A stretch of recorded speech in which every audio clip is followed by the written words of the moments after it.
جمیل ایک ایسی عورت تھی جس کا نام سن کر شیطان بھی کانپ جاتا ہے، اور یہ اتنی زیادہ بری تھی کہ اکیلی ایسی عورت ہے جس کے بارے میں قرآن پاک خود کہتا ہے کہ یہ جہنم میں جائے گی۔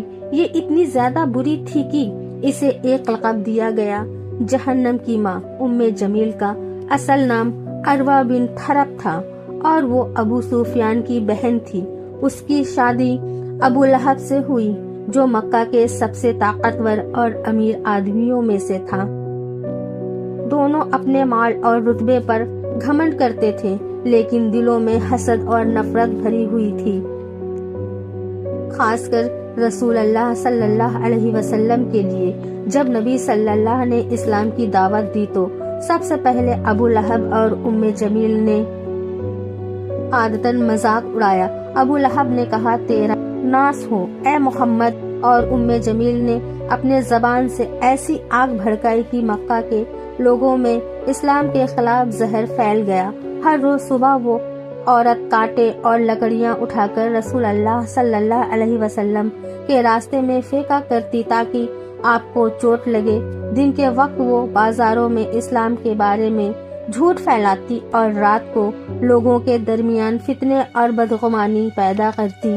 اس کی زبان تلوار سے تیز تھی جو کسی کے ایمان کو چیر دیتی تھی۔ کہا جاتا ہے کہ جب بھی کوئی مکہ کا آدمی نبی صلی اللہ علیہ وسلم کے پاس اسلام کا پیغام سننے جاتا، جمیل اس کے گھر جا کر اس کی عورت اور بچوں کو گمراہ کرتی کہ تمہارے شوہر محمد کے جادو میں آ گئے ہیں۔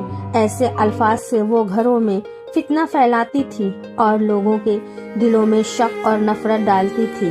اس سے زیادہ ذلت کا کام اور کیا ہو سکتا ہے کہ ایک عورت اپنی پوری زندگی صرف نفرت پھیلانے میں لگا دے۔ جب سورہ لہب نازل ہوئی اور اللہ نے اس کے انجام کا فیصلہ سنا دیا تو جمیل غصے میں پتھر ہاتھ میں اٹھا کر چلاتے ہوئے نکل پڑی اور محمد کو ڈھونڈ رہی ہوں۔ اس نے میرے اور میرے شوہر کی برائی کی ہے۔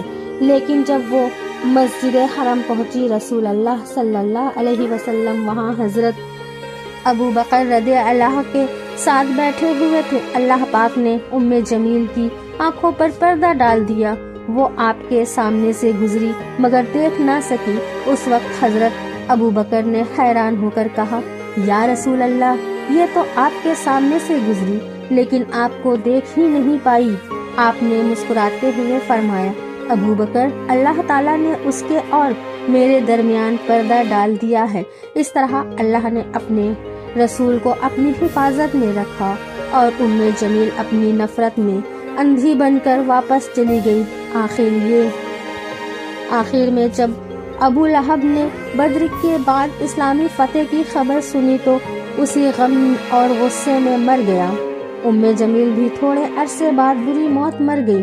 لوگوں نے دیکھا کہ اس کا چہرہ آگ سے جل گیا اور اس کے گلے میں رسی تھی، بالکل ویسی ہی جیسے سورہ اللہب میں اللہ نے بیان کیا۔ قرآن میں فرمایا، وہ ابو لہب آگ میں جائے گا اور اس کی بیوی جو نفرت کی لکڑیاں اٹھاتی تھی اس کے گلے میں کھجور کی رسی کا فندہ ہوگا۔ یعنی جمیل اپنے گھمنڈ، نفرت اور فتنے کے سبب جہنم کی ماں بن گئی۔ استغفر اللہ۔